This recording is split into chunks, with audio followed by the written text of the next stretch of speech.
Live. Everywhere. On netrootsradio.com.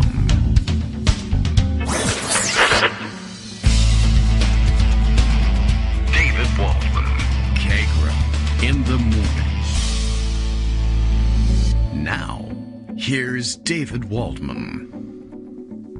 Hey, good morning, everybody. How you doing? It's Friday, March 17th, 2023. Chag Sameach, Yom Saint Patrick Ha'Kodesh today. So enjoy St. Patrick's Day. Go out and pay a cover charge somewhere at an Irish bar and have a great time, I guess. Unless, of course, you have to work, in which case, absolutely be sure to report to work. Go afterwards. All right, good morning and welcome, and a happy birthday to one of my many of my universe of brothers. So we got that out there as well. It's a shared birthday or shared day with St. Patrick, as it turns out. So, hey, okay, ready to start? I don't know. I guess I am. This morning I have open the Daily Coast front page, and as you know, some of the more, at least for me, I don't know, maybe it varies because of the way ads are placed these days on websites.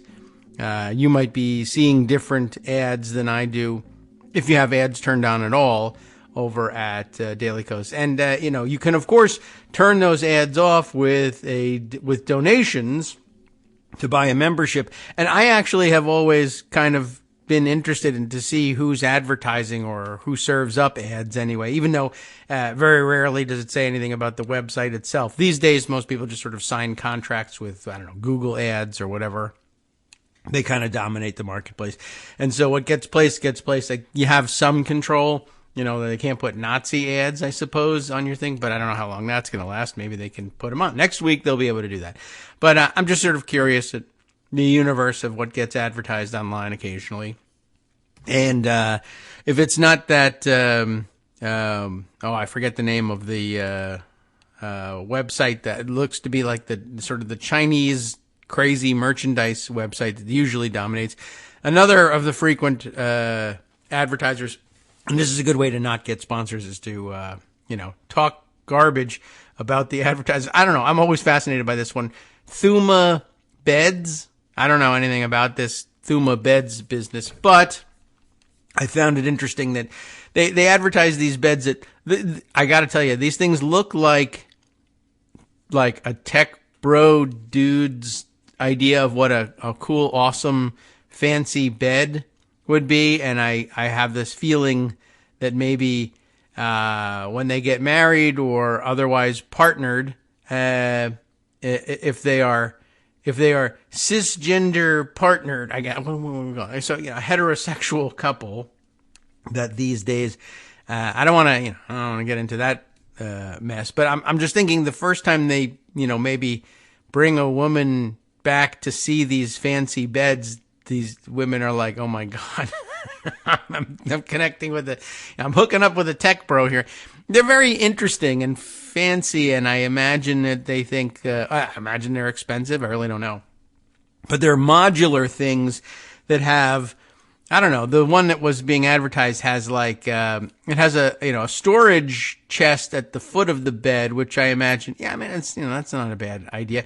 But it has side railings, these beds that come up. I don't know what, but it sort of reminds me of the little ones for kids that are shaped like race cars and they have sides to them so that your toddlers don't fall out of their beds. I don't know why you need that as an adult, but they made little book nooks in the side thing, and there's lights for reading, and there's drawers, and there's all sorts of modular stuff. It looks like there's like maybe a massage chair built in also, like you can sit on it and sit up in bed as it's just like one of the side rails, and the massager can go on. I guess you've got the big screen TV somewhere in the room, and you can be watching that from the massage chair rather than from bed. I don't know. It has all of what you would think comic book guy from The Simpsons might include in a modular bed. And they have another one here. I clicked on the thing, so I'm making revenue for Daily Coast, and I clicked on one of them. Oh, and it's not going to show me the thing. It never shows you the thing you want to see when you click on it. And one of the other Thuma beds is also another modular thing that looks like, I don't know, something out of Star Trek. The bed is adjustable. It rises up on the header and the footer so that you can adjust your posture in bed. But it's like a modern Star Trek canopy bed, I guess I would say. I don't know what's up at the top there. Although it really looks like that's maybe like a skylight. So like if you have lots of light in the room and you want to open it up at the top, the canopy, I guess, retracts. But the footer of the bed looks like it's got a big screen TV in it, although it looks like it has like several different monitors or something. But I think it's just one big screen TV, and he's got the screen is of maybe his security camera footage from around his mansion, which is the kind of thing where you would find a bed like this, I suppose. I don't know. It's very interesting. Sort of social commentary. I just wondered. And I guess to the extent that my audience consists of young tech bros, it does not. But if it did, I would say, dudes, do not buy these beds. I mean, I don't want to talk you out of have fun as a bachelor, as they used to say. I don't know if they use that term anymore. Enjoying this fun and fancy bed, but I don't know. This strikes me as the sort of thing. I am no expert in this area either, but it strikes me as the sort of thing that young women might say, this is a guy's bed, and to the extent that I came here for expecting that, fine, terrific, but if it's later in the relationship and you're thinking, and she'll move in. This is sort of like, to make an old person's movie reference, this would be the Roy Rogers wagon wheel coffee table thing that they make the guy get rid of in When Harry Met Sally. So, I mean, if you know what I'm talking about there, you're past the age where you're going to be buying one of these beds and accidentally making people think you're a kid. But the rest of the audience knows what I'm talking about. I don't know. It just strikes me as interesting, and that's all that matters right now, because there ain't nobody around here but me and this microphone. So you're listening to it. All right. So before you get too bored about that, and I don't know, maybe we'll encourage you to go and stop by Daily Kos and see what's on the front page to see if you get served the same ad. We could call it that. I was pitching you on visiting Daily Kos this morning, and you ought to. There's plenty going on. Wow. All right. Let's dive in. Lots of things to share with you. And, I am tempted to return to the Prakazrel Michel story because I've been talking it up so often this week. And, I don't know. Maybe we could just start off with that. We dive into that and then make room for the rest of what we've got prepared for you today. And I now just realized I had a note to myself that I had another contribution from Rosalind McGregor in the works today, and I forgot to plug it into my soundboard. And maybe during one of the breaks, I can just pick it up and see what we can do. I haven't had a chance to work with it in the editor. Sometimes I boost the levels a little bit and calm some of the background noise and clean things up a little bit if there are anything that needs to go or be re-edited. But she's done a pretty good job usually. There's very light editing in most of your pieces. Everybody's getting more and more professional with these things too. I don't know. They sound more together, and maybe your first couple contributions, people, I think, make themselves nervous. And they shouldn't, because they should know that if you want, I'm happy to spend time on these pieces taking ums and ahs out of it, even though my show is 60% ums and ahs. And you sound better than I do. So I encourage you all to do that. Every once in a while, I play that spot. If you hear it in the podcast, if you hear the show live and you don't hear these things, or maybe they play during the breaks, again, absolutely encourage anybody who thinks that there's coverage missing or just wants to add their take on some of these things. By all means, if you've got a smartphone, and really, if you're listening to the podcast regularly enough, I believe you have the means to record reasonably well somewhere, whether it's on your phone, your computer, what have you. Pick up the microphone or use the built-in microphone. We'll do our best to boost the levels. If you don't have the best microphone in the world, don't worry about it. Tell us what's on your mind. Send it in to me. Send it over to kagrox@gmail.com, and we can work it out and put it on the air. Sometimes I forget. But eventually we get around to you. Okay, so Prakazrel Michel.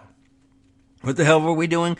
I think we were reading, we were in the middle of reading the piece in Business Week, Bloomberg Business Week, by Jason Leopold and partners Matthew Campbell and Anthony Cormier on this piece. And we read a bunch already, and most of the setup, and most of it didn't do much to clarify really exactly how did this guy, Prakazrel Michel, a very successful musician, or what do we say, recording artist and producer and entrepreneur, had gotten himself wrapped up in this, except to say that the details we got was that the guy he's mixed up with, Jho Low, Jho, Jho, L-O-W, Low, who is, Malaysian, Chinese Malaysian, and mixed up in the 1MDB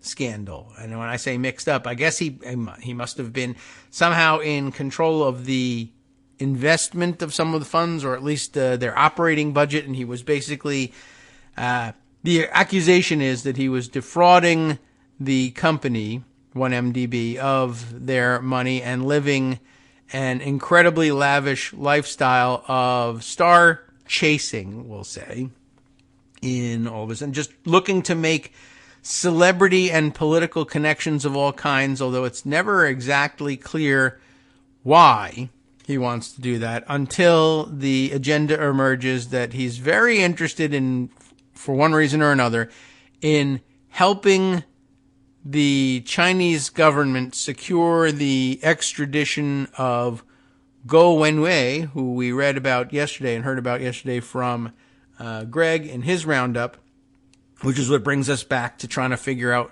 what is going on here. Why? I mean, we understand why the Chinese government is interested in getting their hands on him. He's a dissident. He regularly, attacks verbally, rhetorically attacks the government of China, and the Chinese, or how do they say, CCP? Do they put it these days? Chinese Communist Party. I always used to think of it back in the days when I had to discuss it as a student. It was the Communist Party of China, CPC. But now it's been changed in Republican lexicon to CCP, which I don't know whether that's supposed to be evocative of what used to look like the Cyrillic letters that used to look like in English CCCP, which was the Soviet Union. I don't really know what's going on with that. But at any rate, you're on firm ground with criticism of the Communist Party of China, I would assume.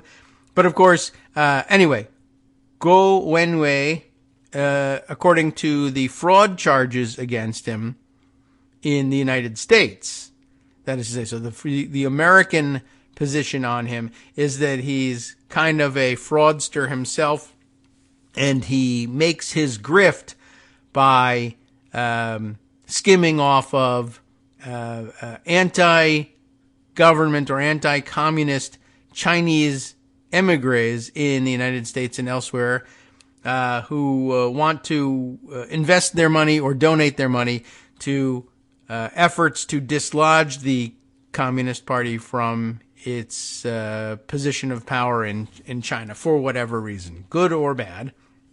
And that he runs a series of rackets that are designed to vacuum up all the money that anti-CCP types, whatever their background, whether they are in fact Chinese emigres, Chinese dissidents, or American anti-communists, or just whatever it is. So he comes up with various scams to steal their money. The U.S. isn't happy about that. The targets of all of his scamming is the government of China. China unhappy about that. So, okay, I think we got around to, I'm just kind of sort of skimming as we go along. They've divided their articles up into sections, as many people do with their long reads, but they don't have titles. They just have numbers. So I think we made it to like number 4. I'm just going to keep scrolling here.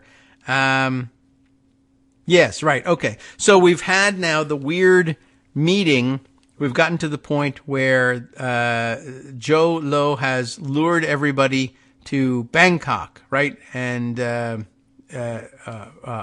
Broidy is there. Nikki, what's her name? Lum Davis is there. The other Republican fundraiser.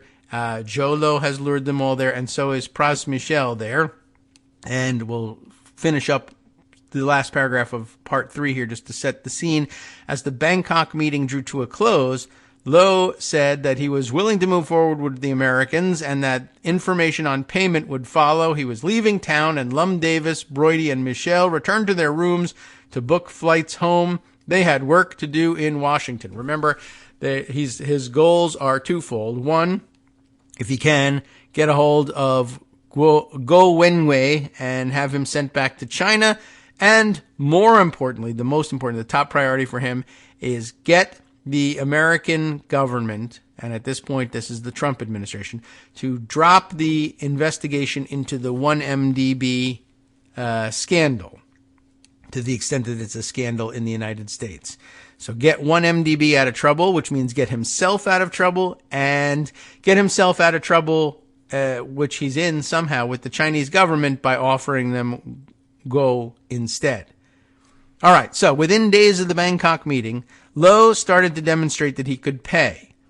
And just for those of you, by the way, anybody who might be joining us midweek, end of the week, didn't hear the setup of the story, I guess I should remind everybody, it's how Prakazrel Michel, most famous for being a member of the Fugees, recording artist, somehow has gotten himself tangled up with the 1MDB guy, Jho Low, and is like the one person tangled up in it who isn't looking to take a plea deal to kind of get out of it. He's like, I just haven't done anything wrong here, and I'm going to fight the charges. But he has somehow got himself mixed up with this guy, and it was mostly because Jho Low was flashing cash around New York and LA and wherever else these stars hang out, and he's a producer of various projects. He was willing to, he wanted to get the money, and he also thought he was involved in some sort of humanitarian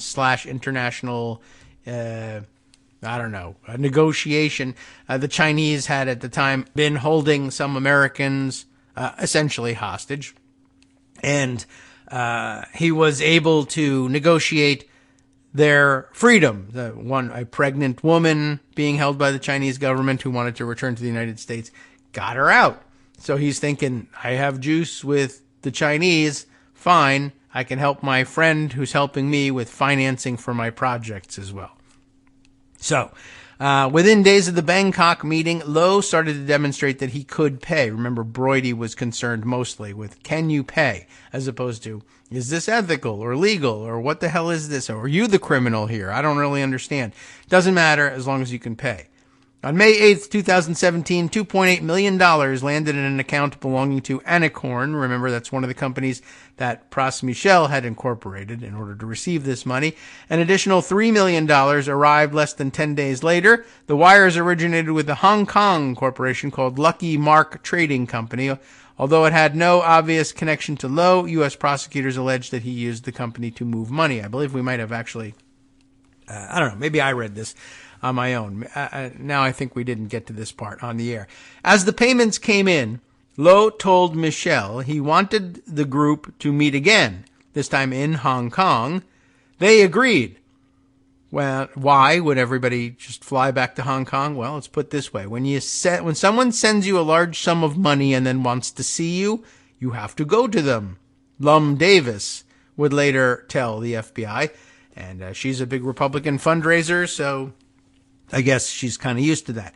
So as Michel, Lum Davis, and Broidy arrived in Hong Kong, the rapper received some news by phone. Their appointment had been moved. The new venue, he told Lum Davis, was, quote, just outside Hong Kong. So that's a moment. And remember that I guess he's used to it at this point. His initial meeting with the Chinese security minister involved his being invited by Jho Low to the Four Seasons in New York. that he arrived and there was a note at the desk for him. Remember this incident? And the note said, walk around the block twice and look around to make sure you're not being followed, then return. And that was like, that's me. I'm like, I'm gone. The first moment I get that note, all right, I'm in over my head. I'm out of here. But he does it and he goes back and he's handed a key to a room at the Four Seasons. He goes to the room and sits and waits. And then the room is entered by a security official who tells him, here's a key to another room, right? A penthouse suite. And then he goes up to another suite. And then finally, the person he's meeting finally shows up. So much intrigue involved in this.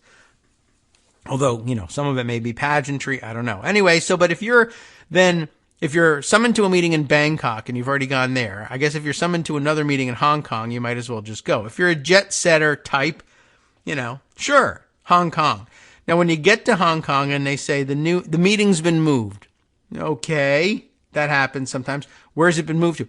Out of Hong Kong. All right. And when you say just outside of Hong Kong, of course, you realize Hong Kong, an island just off of mainland China. Just outside of Hong Kong means mainland China. And they do realize this right away. Lum Davis immediately is alarmed. She says, we don't have visas to go into China. How are we going to be able to go? And then he answers, I think they'll take care of it. Don't worry. We'll be able to get over the border, Michel replied. Here again, I'm panicking. But the difference between this and the Four Seasons, when they say walk around the block twice, I can walk, instead of walking around the block, I can walk straight home or wherever. Hong Kong, like I'm in Hong Kong. The meeting seems important. They say the meeting's going to take place in China. Your only option there is, I'm not going. I'm flying home. Forget the meeting. The whole thing's been a waste. I've just blown all my money on a flight to Bangkok and a flight to Hong Kong. So maybe you say, maybe he will be able to take care of it. And he's connected, Jho Low. Maybe they'll make it happen. They'll get the visas. But I'm already thinking, I don't know. I just got mixed up in this thing where I was getting a hostage freed. Maybe I'm the next hostage. This is not a good idea. But they go. At the boundary, which I assume they mean the border, but maybe it's called a boundary because it's not really a border between Hong Kong and mainland China anymore. They're the same country, supposedly. The group handed over their U.S. passports and were waved through to Shenzhen. Soon, Lum Davis, Brody, and Michel were sitting in another hotel suite with Low. So they make it safely there. There was someone he wanted his visitors to see. They walked to a different room. Again, just weird. This time, Sun, the Chinese security official whom Michel would later meet in New York. Oh, I didn't realize that was later. Okay, so that, all right. Well, Sun, this Chinese security official, was waiting with his entourage, all of them smoking. After some pleasantries, Sun began talking through an interpreter about Guo and what China was willing to do if the United States facilitated his return. As a first step, Sun said, the government would release Americans it was holding and take back Chinese nationals convicted of crimes in the U.S., whose deportations it had previously refused to accept. All right, so it is important to know the chronology is that this happens before the Four Seasons meeting where he ends up getting this woman, one of these people who are being held, which first comes up here in this meeting. He gets this person freed later on. So anyway, that's still part of the context for why Pras Michel thinks he's like legitimately getting something done in this whole weird interaction. Anyway, it would also, China that is, would consider new cooperation on cybersecurity issues. It sounded like an attractive trade. Maybe you're just not getting the message to the right person, Brody suggested. He feels natural being in this meeting. He shouldn't, but he does. This is according to court filings. He said he could help arrange a meeting between Sun and Sessions, Jeff Sessions, that time the Attorney General, to try to get your message through that you really want this fugitive returned to China and what you guys are willing to offer. The three Americans went to Brody's room with Low and ordered lunch. Before leaving, Michel pulled out a USB drive and uploaded a file onto Lum Davis's computer, asking her to pass its contents to Brody. But They're in the same room. It listed the purported legal allegations against Guo, including wire fraud, money laundering, and even kidnapping. Guo has denied wrongdoing. He didn't reply to requests for comment for this article. But that was just the Chinese government holding that against him. Now, of course, the United States has its own charges against him. Soon after, Brody sent an email to Rick Gates, remember that guy, who'd been a top figure on Trump's campaign. He attached a memo addressed to Sessions, as well as the Interpol arrest notice for Guo. Brody didn't mention Low in the document, saying only that he'd been asked by my Malaysian business contacts to meet with Sun. Sessions later told prosecutors he didn't recall seeing it. He didn't reply to a request for comment.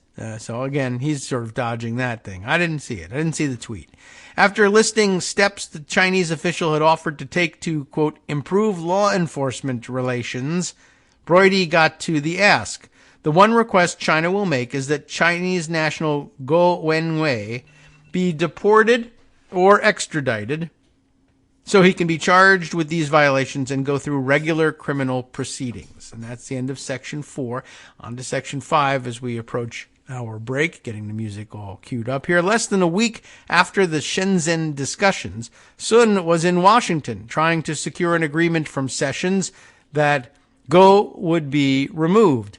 When Sessions couldn't meet with him, prompting Michel's late-night summons to the Four Seasons, that explains it, in New York, Sun took the rapper's advice, believe it or not, and authorized the release of the pregnant woman China was blocking from leaving. So now we've had the chronology reset for us. It's after this meeting that was supposed to be in Hong Kong, got moved to mainland China, that Sun goes back to Washington, tries to meet with Jeff Sessions, finds out he won't meet with him, and then says, all right, well, in that case, Pras Michel, come to the Four Seasons and talk this over with me. Interesting. We'll be right back.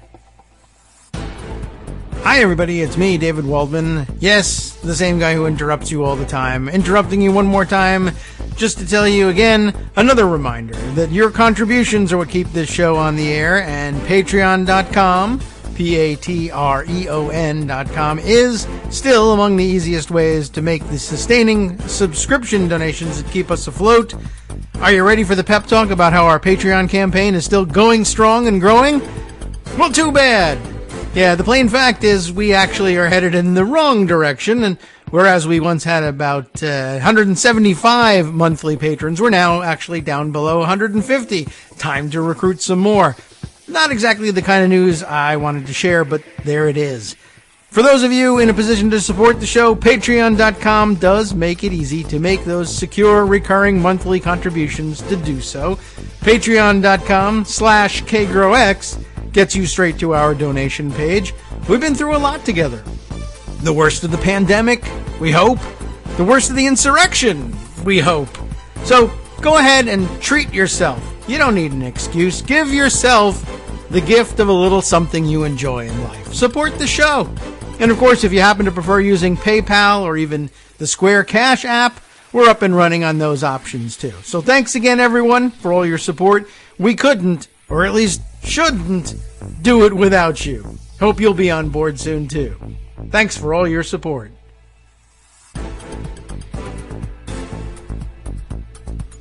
All right, welcome back now to the Kagro in the Morning Show here on Networks Radio. Okay, let's continue on with this reading. There's a lot to get through, I know.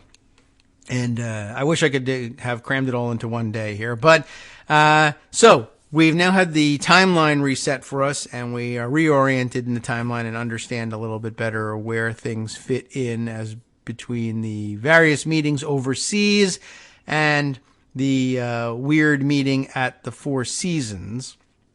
So, okay, let me just make sure everything is A-okay here. Oh, and once again, I don't know what it's going to take. There's so many tabs open in the morning.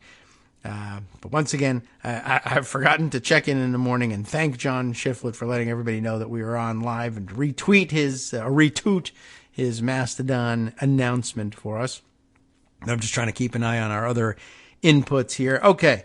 Now, let's see. Get back to where we were here. Remember, The Four Seasons meeting, which takes place after the overseas meetings, is where the Chinese security minister, Sun, ends up taking Prakazrel Michel's advice and authorizing the release of this pregnant woman that China was blocking from leaving their country.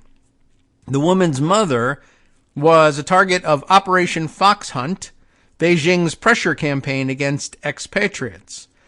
She was described in a DOJ filing as an American citizen who previously worked at a Chinese state-owned enterprise and was accused by the government of embezzlement. Rightly or wrongly, we don't know. Her daughter had traveled to China to visit relatives in 2016, and officials were keeping the daughter there under the exit ban until she persuaded her mother to return and face these charges. And, nobody wants to return to China to face charges, real or imagined. You don't really want to be on trial in China. Within a few days of Michel's intervention, the pregnant woman was on a flight to John F. Kennedy International Airport. Yet the Trump administration didn't budge on Guo. Michel wanted to gather information for Low on the reasons for the government's resistance, official documents show. I mean, that's quite conscientious of him, actually, to say, hey, I guess I will do my best to find an explanation for what happened, where he could say, I don't know, man, this is not my area of expertise. Sun asked me what he thought he could do to win points with the U.S. government. I figured letting the pregnant lady go would do it. I don't have any way of reading the Trump administration for you. That's just not what I can do. But, he wants to, on the one hand, it's conscientious. On the other hand, it's, well, I still want Low to give me some of his money to produce my various projects. So you try to keep him happy. Michel wanted to gather this information for Low on the reasons for this. And in late June, he made a bold gambit. Not the place for any bold gambits. But he contacted the FBI directly and asked for a meeting. Agents soon came to see him at a restaurant in Manhattan. Okay. Michel told the agents he'd been working with a friend named John, a thinly veiled reference to Low, Jho Low, to help China get Guo back. According to an FBI summary of the conversation, he, quote, probed the interviewing agents, trying to understand whether Guo had some relationship with the Bureau that would explain the government's reluctance to deport him. Although they assured Michel that the FBI didn't have any arrangement with Guo, he did not believe the interviewing agents and repeatedly asked if the FBI was meeting with the businessman. It's a good guess, but again, maybe over your pay grade. I don't know. But I guess at some point, celebrity kicks in and you think nothing's above your pay grade. I don't know, but I don't know what the guy's like personally. Anyway, when the agents asked Michel why Chinese officials would be interested in his assistance, it's a good question, he said, they believe that I can provide intelligence. Okay. And that's I think a fairly, sanguine view of things. Yeah. Why are the Chinese interested in you? They probably think they can get some advantage out of it. They think maybe I can pry some intelligence loose. And from the Trump administration that's so celebrity obsessed, maybe he could. Maybe they don't really understand the dynamics between Michel and Trump, but that's because they're not, they're not Native American, not Native American. They're not Native American either, but they're not. They don't have an American's understanding of the dynamics. And by the way, most Americans don't understand the dynamics either, but you get what I mean here. They believe I can provide intelligence. That's a good guess. He also noted that he'd be reporting back to John on the discussion, and he said he'd be interested in keeping in touch about Guo. It often takes, by the way, years of painstaking work for FBI agents to identify people collaborating with foreign governments. But now, Michel had come to them, happy even to identify some of his contacts abroad, which I guess is a good break for them. It saves them that years of painstaking work. But it should also perhaps indicate maybe he either doesn't know very much about what he's doing, in which case it'll be easy to make a case against him. Or maybe he's genuinely saying, listen, I don't know exactly what's going on here, but there's an opportunity to do some good things that would be pro-United States. And I'm coming to you and I'm telling you everything about what's going on because I don't want to simply be a chump for the Chinese here. I think I'm involved in something that might benefit the United States, and to the extent that that's possible, I'd love to do it. To the extent that they might be trying to fool me into doing something against the interests of the United States, I'm telling you everything that's going on so that you can prevent that from happening and perhaps even prevent me from doing anything too crazy. That's a perfectly valid view of things. I bet that's his view of it. Anyway, we have that right up next. So again, it often takes a long time, right, for them to figure out who's identify who's collaborating with foreign governments. But here's Michel just coming right to them and saying, I'm doing this thing. He spoke to the FBI a second time in July when Heuchling, I remember another one of the pronunciations we're not sure of, Heuchling. He's the FBI agent in charge of this investigation. He's the agent, and as they identify him here, overseeing the sprawling probe into the 1MDB corruption. He turned up unannounced during Michel's Soho brunch. Looking at photos from the FBI, Michel identified Sun as the minister he'd met at the Four Seasons and pointed out Sun's security guard. So actually, the United States government at this point is getting good intelligence from Michel. Kenner says Michel thought he was, quote, operating in the best interests of the U.S., Kenner is his lawyer, by providing assistance to the FBI and hoped that the U.S. could benefit from increased cooperation from China. In Washington, Brody and Lum Davis were continuing to work their Trump administration contacts, stressing that China was willing to release more Americans in return for Guo. With Guo's visa soon to expire, Brody had also reached out to Steve Wynn, the pervy major Republican donor. I added that part. But he is a major Republican donor who'd founded Wynn Resorts Limited, which operates large casinos in the Chinese territory of Macau, to ask for help. Why enlist such a pervy weirdo? Because he's got business interests in Chinese territory and maybe he has some people, right? It is critically, well, this is a mistake, so it's noted with the sick here. It should be, it's critical that his new visa application be immediately denied. Guo, I guess. This is Brody texting to Wynn. Wynn took the matter directly to Trump, bringing up why directly to Trump? Because two pervy casino owners who know each other and hotel owners who trade stories about who they're pervy with, that allows him direct access to Trump, who, by the way, happens to be the president of the United States at that time, which is a terrible idea. So, Wynn takes the matter directly to Trump, bringing up the case at a White House dinner with the president and dropping off a copy of Guo's passport with Trump's secretary. Wynn relayed an update to Brody. This is with the highest levels of the State Department and Defense Department. They are working on this. To Lum Davis, it appeared victory was imminent. You are the man right now, she texted Brody. They are going to give you the President's Medal of Freedom Award. It's a little screwed up the name a little bit, but that's what she said. After what you will accomplish for the country. You know, it's a good way to keep him on the line anyway. Or she might actually believe it. Brody was determined to finish the job. Of course, he had a success bonus on the line. I am going to slam until it's done, he texted back. On Saturday, in mid-July of 2017, Michel called another old friend, a lawyer by training, George Higginbotham. That's some name. Hello, I'm George Higginbotham. I can't even pronounce my own name. I'm so important. Okay, George Higginbotham had helped Michel with dozens of legal matters over the years. He'd later describe his work for the rapper as ensuring nothing got, quote, effed up. Although it's F dash dash dash, so he said the actual word.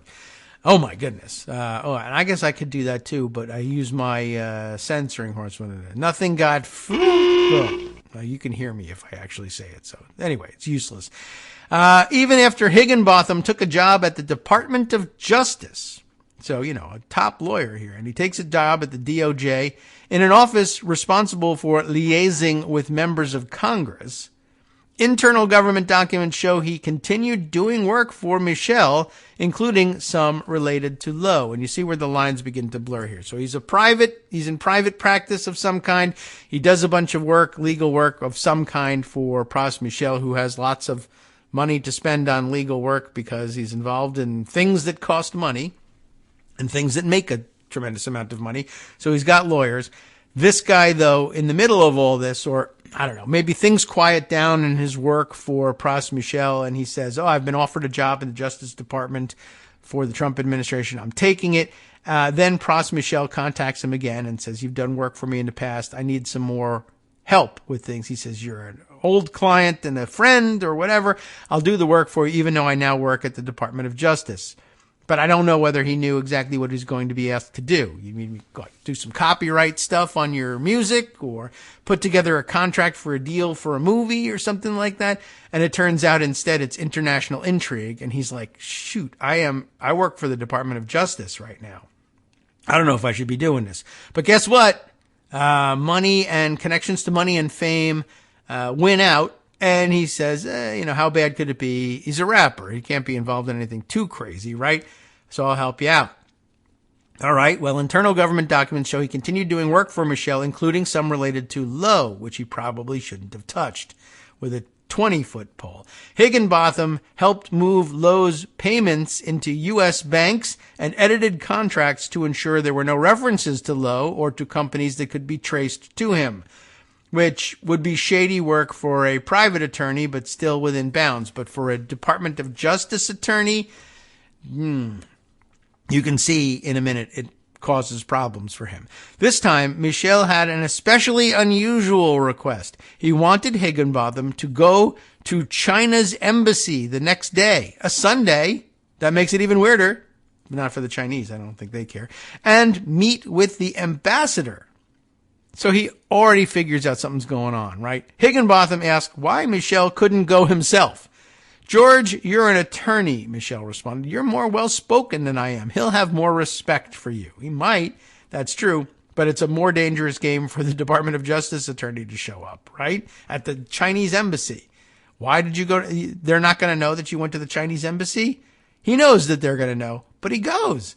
Higginbotham, a veteran bureaucrat, knew that meetings between the U.S. and foreign powers were tightly choreographed. A DOJ staffer showing up at a Chinese compound in Washington could trigger alarms among America's spy hunters. Yes, it could. That's because they catch spies that way. And the things that you're doing make them suspect you are one.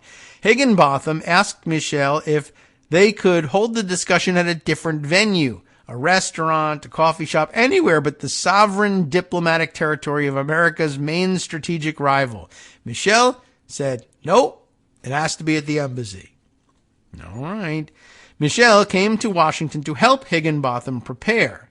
They met at the Four Seasons again, but this time in Georgetown on Sunday morning. Legal documents indicate Michel wanted to show Low that his American representatives were advancing his priorities, keep the money flowing, even if that wasn't necessarily true. He told Higginbotham to deliver a straightforward message to the Chinese.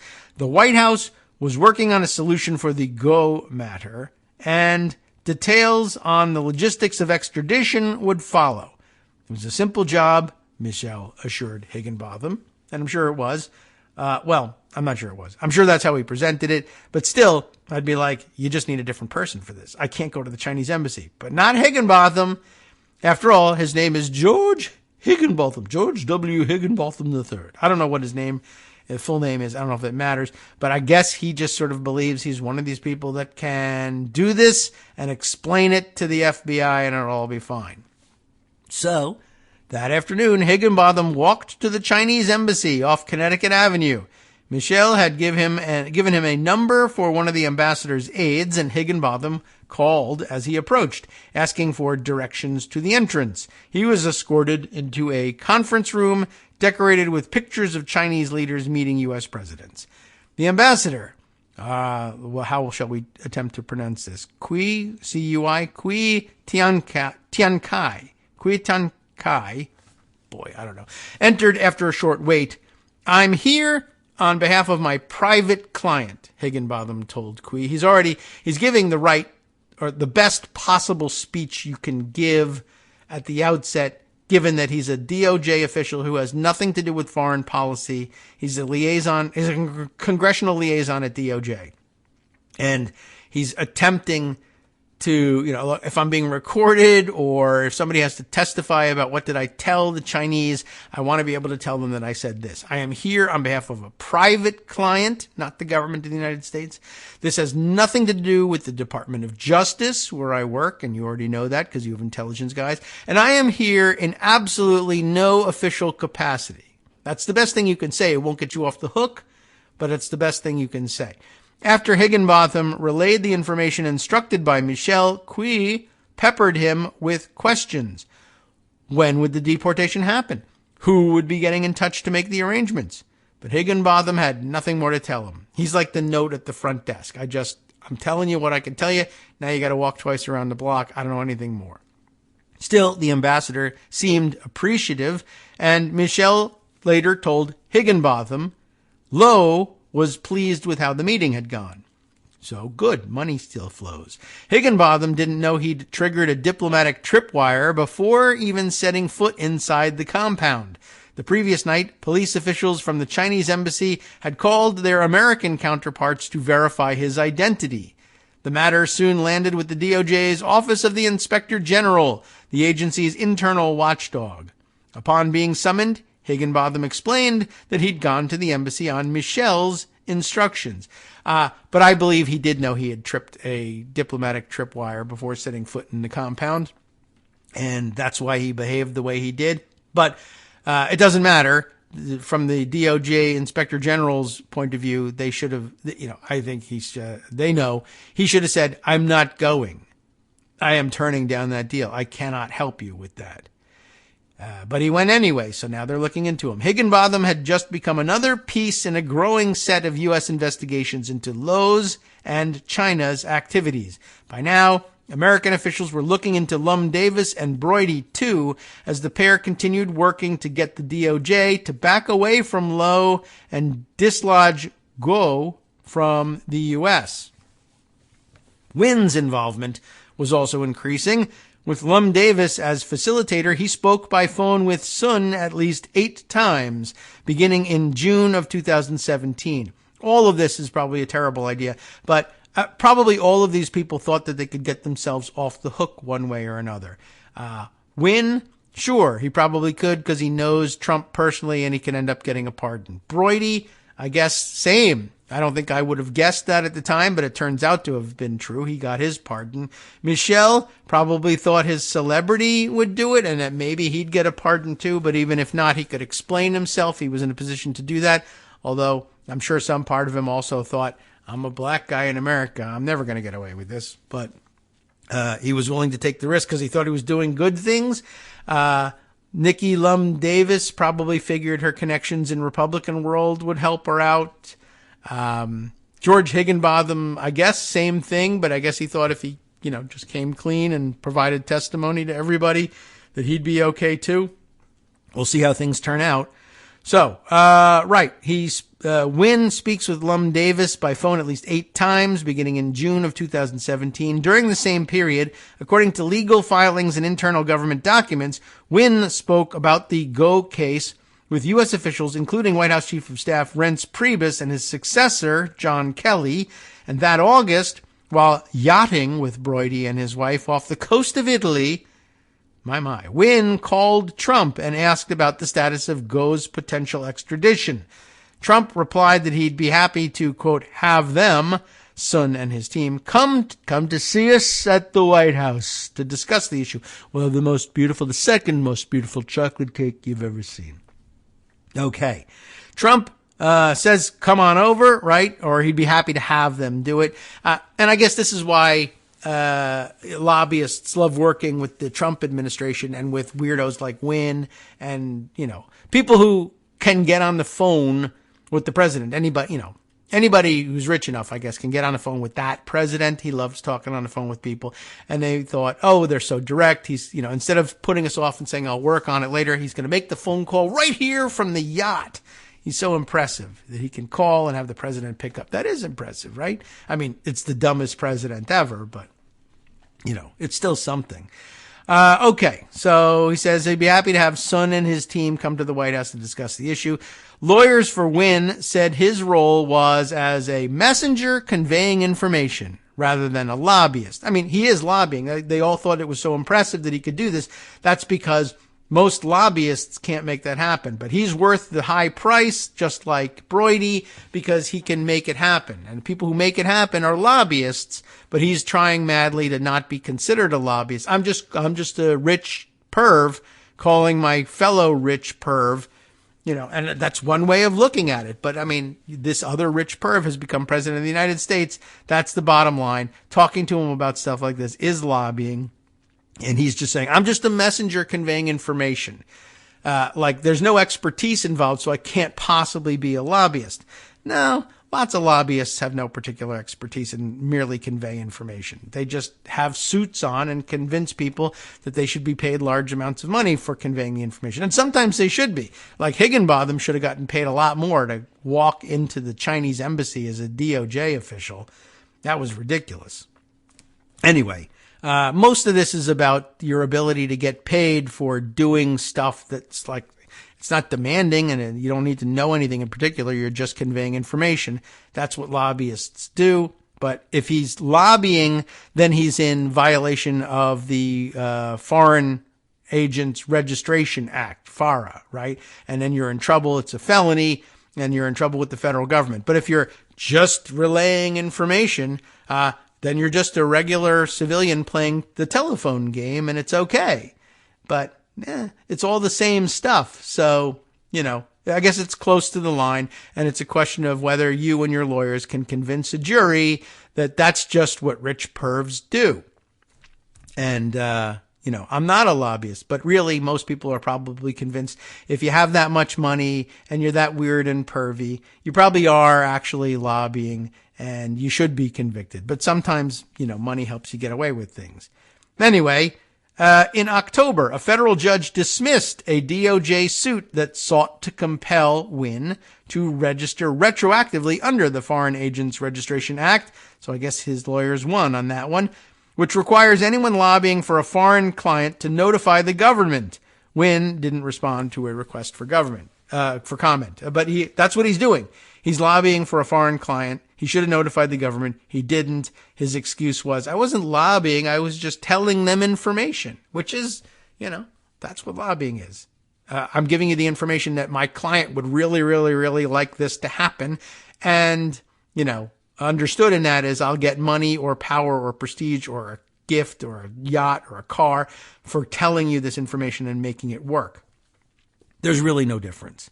Soon afterward, according to a DOJ interview with Kelly last year, a Chinese delegation showed up at the White House claiming they'd been told Trump had agreed to a meeting about Guo's extradition.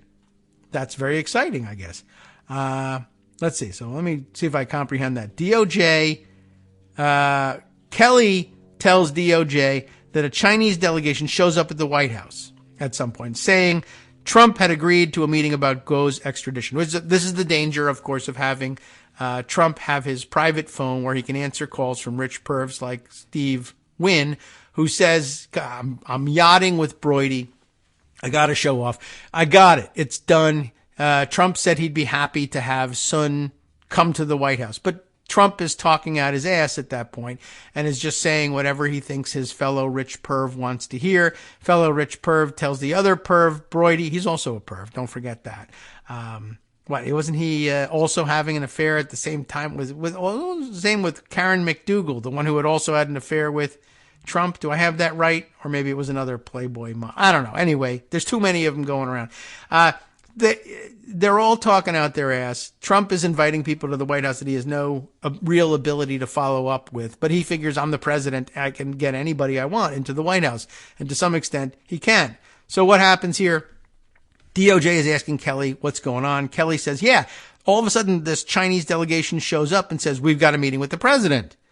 Kelly recalled that he blocked them from seeing the president, directing his staff to connect the group with the DOJ and the Department of State, which ultimately denied the request. He said the Chinese seemed stunned because they were under the impression that the meeting was a done deal. Trump and Kelly didn't respond to requests for comment, but you can see what happens here, right?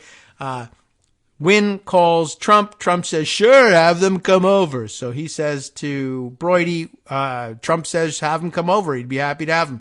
Broidy tells Low, and it gets relayed to the Chinese. Trump has said this thing. The Chinese, fools that they are, believed that Trump actually was in control of his own White House. Not a bad assumption. And then it turns out John Kelly is the adult in the room at this moment anyway, and says, we can't just have the Chinese delegation show. This whole thing has to be mapped out. Remember the whole thing about everything being tightly choreographed? So much, even more so with the president of the United States. But Trump, figures he can conduct foreign policy off the cuff. I'll give them chocolate cake. It'll all be fine. What's the problem? I'm not a spy. Well, you make sure of the tight choreography of everything is to make sure that, not that you don't turn into a spy, although that too, but that you don't make any stupid errors that you don't understand you're making when you have one of these meetings. Anyway, even with little progress being made towards Low's goals, he was encouraged enough that large sums of money kept coming into the U.S. from Lucky Mark. In early August, $12.8 million arrived in an account belonging to one of Michel's companies. Kenner, the lawyer, says the U.S. government hasn't proven that Low controlled or directed the funds sent by Lucky Mark. He just, founded Lucky Mark and controlled it, but, Anyway, so Michel then sent about $3 million out of the $12 million to Broidy's wife's law firm. Because it's so up and up, and there's nothing to hide in this relationship. He's hired or, working with Elliot Broidy to go all over the place. Broidy wants to be paid. He says, okay. Money comes to Michel. Michel sends money not to Broidy, but to Broidy's wife because reasons. Not a good arrangement, and probably been asked to do that by Broidy, I would imagine.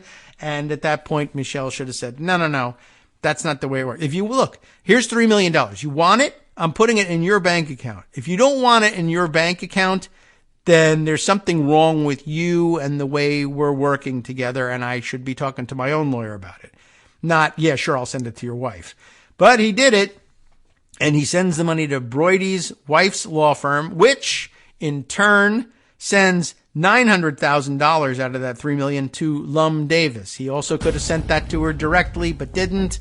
Whatever, it might depend on Broidy to do the disbursement to Lum Davis, possibly. Although he's the one with the relationship, Michel knows Lum Davis. He should have paid her directly and said, you pay Broidy. Anyway, the wife gets involved. That's fishy. Another further payment of $10 million came to Artemis, the other Michel-controlled company, later in the month. So that's like $25 million already.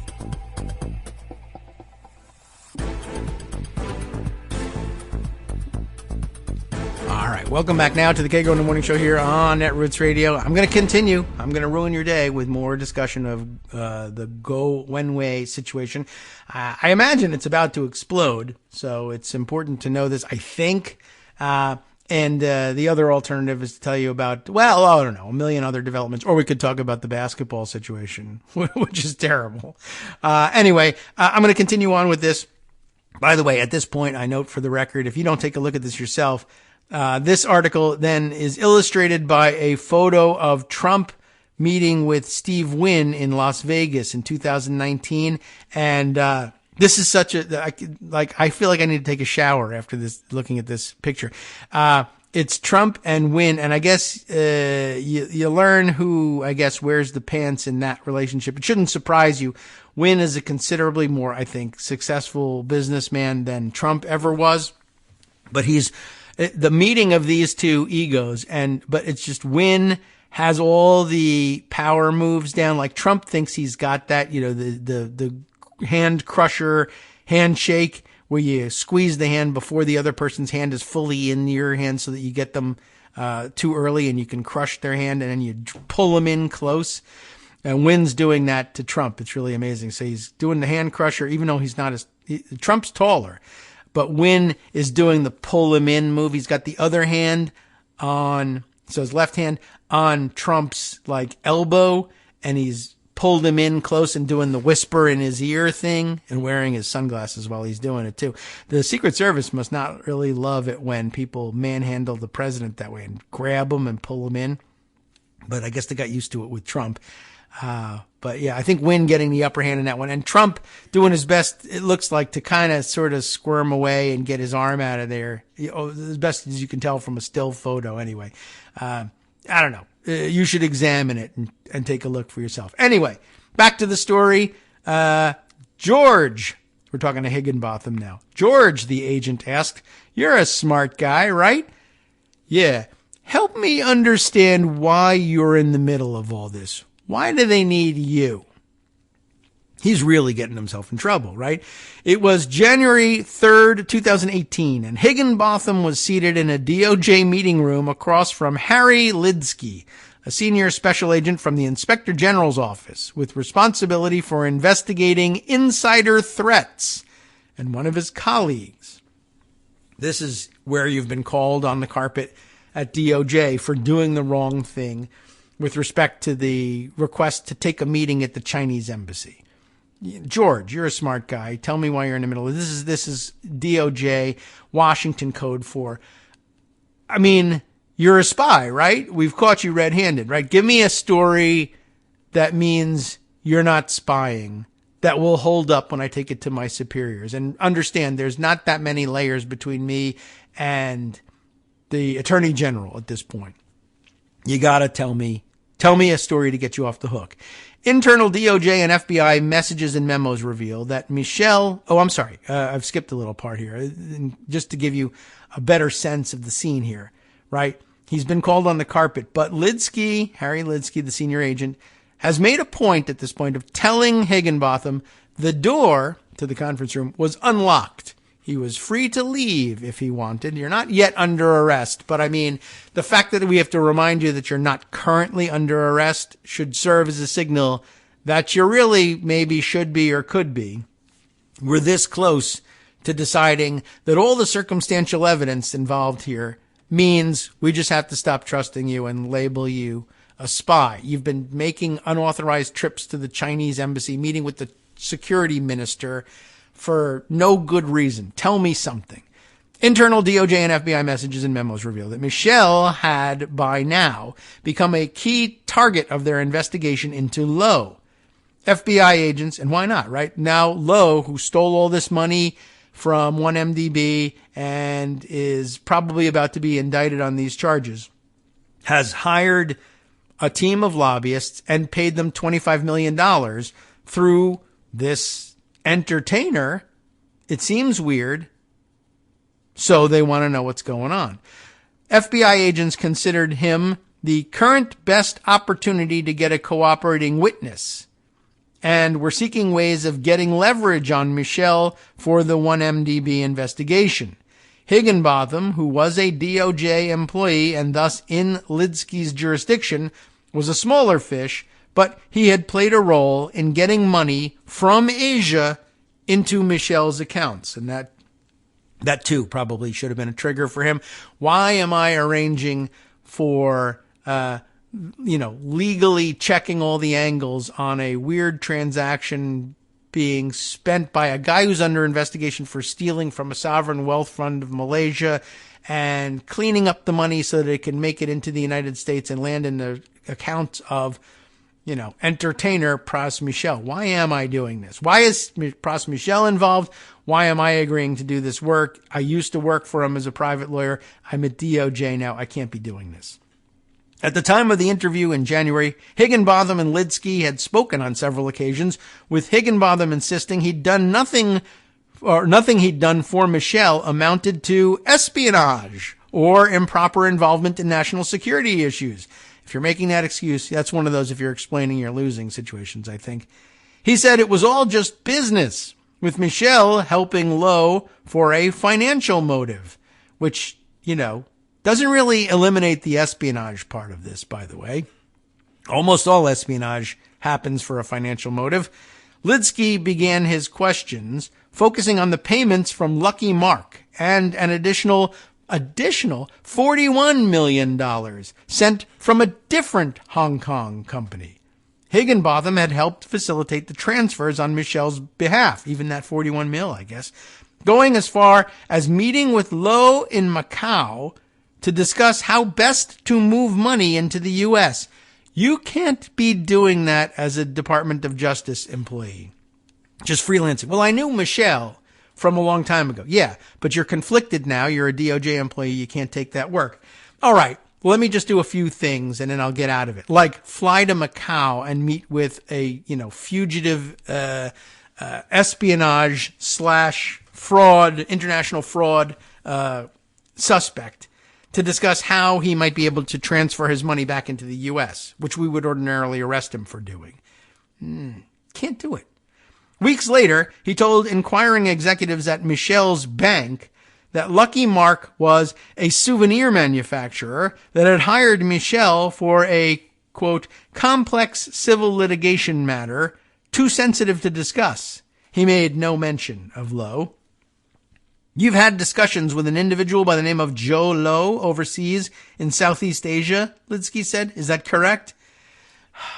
And remember, by the way, that mention that Lucky Mark was a souvenir manufacturer. I think we found out earlier in the article when we read it earlier in the week that Lucky Mark was a name, whether it was chosen intentionally or not, that was very similar to this other already established company that is in fact the souvenir manufacturer, but that's not what Lucky Mark, whatever this company name really was.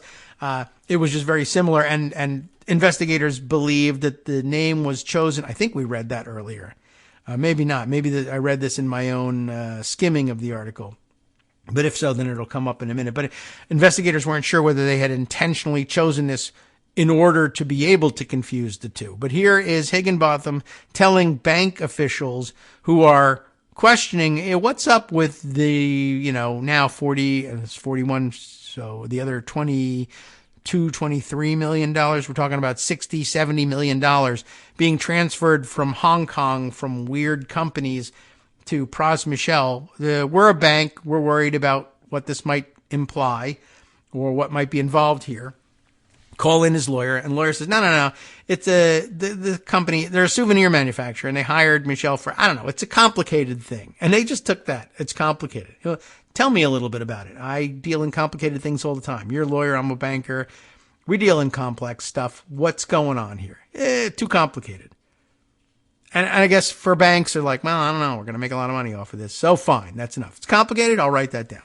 So, but now he's on the carpet with the Inspector General's office. Now he says to him, you've had discussions with an individual by the name of Jho Low, and you've talked to him overseas in Southeast Asia. Is that correct?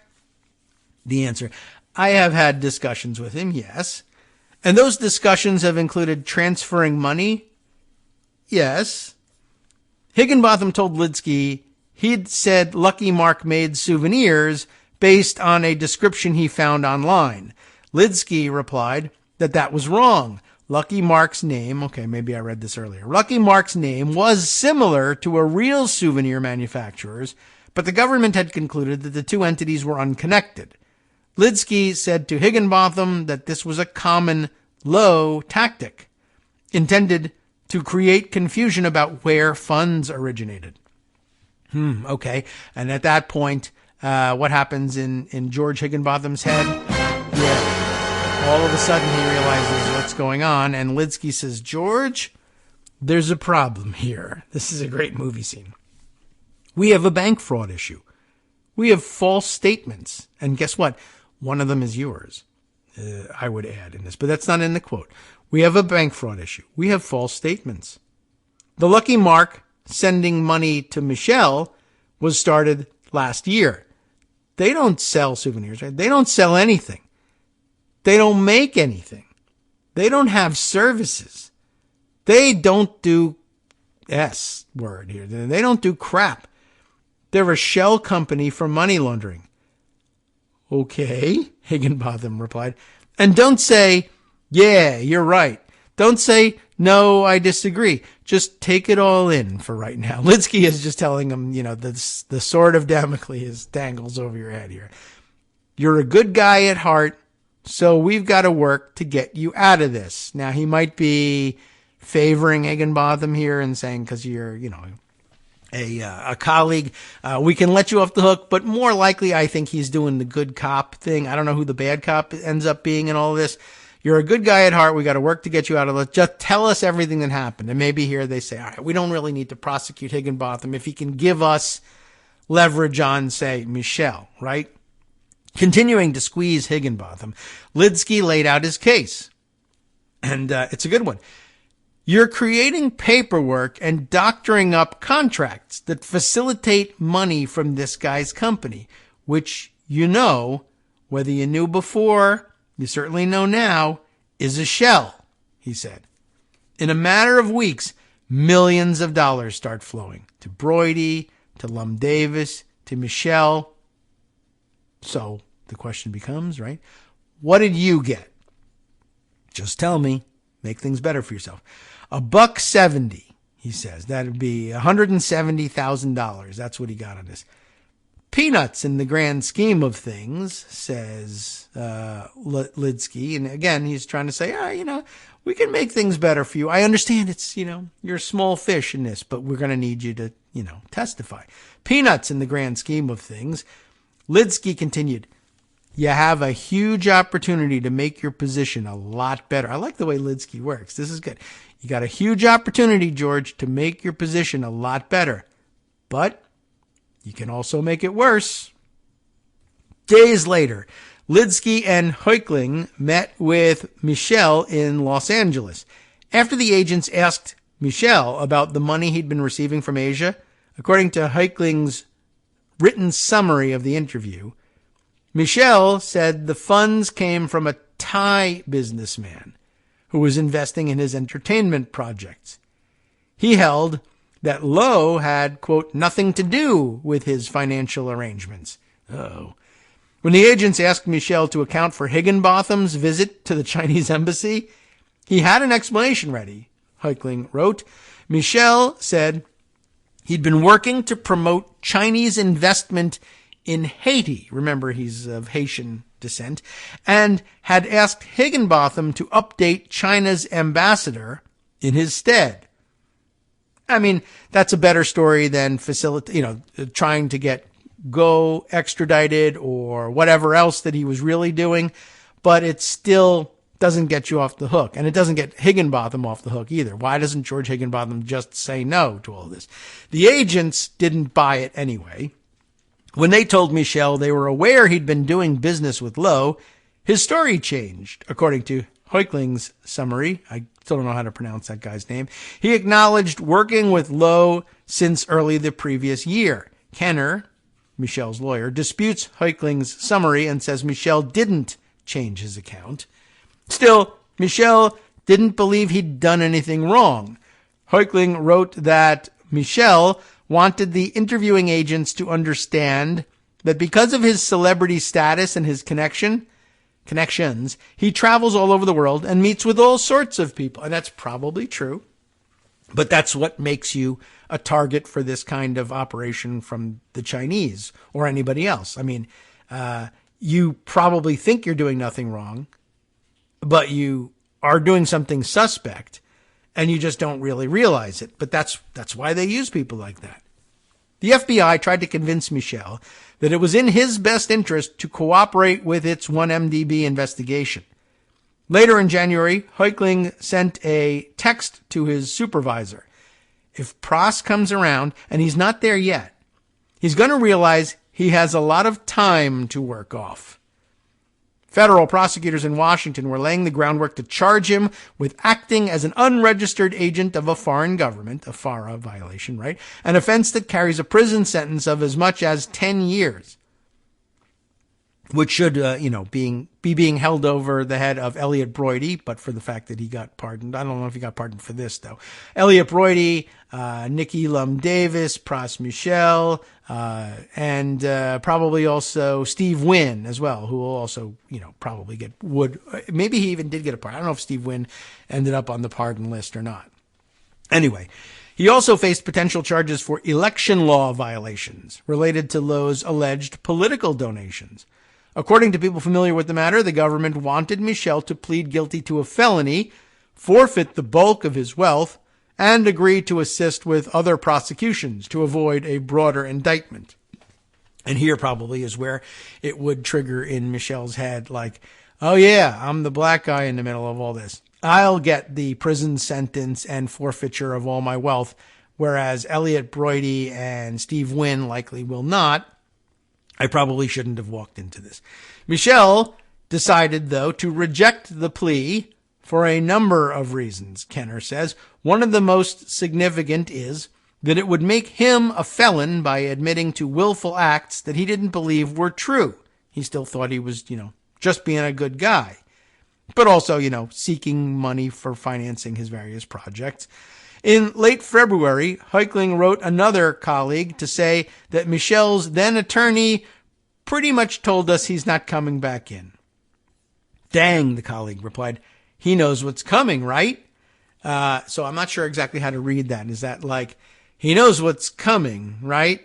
He's not going to come back in and not going to cooperate, even though, he does understand how badly and how to what extent he's on the hook here, right? Or is it, dang, he knows what's coming, and he's not going to come in, because he knows the storm that's going to break, or I'm not certain exactly what he means. But neither of them are good interpretations for Michel.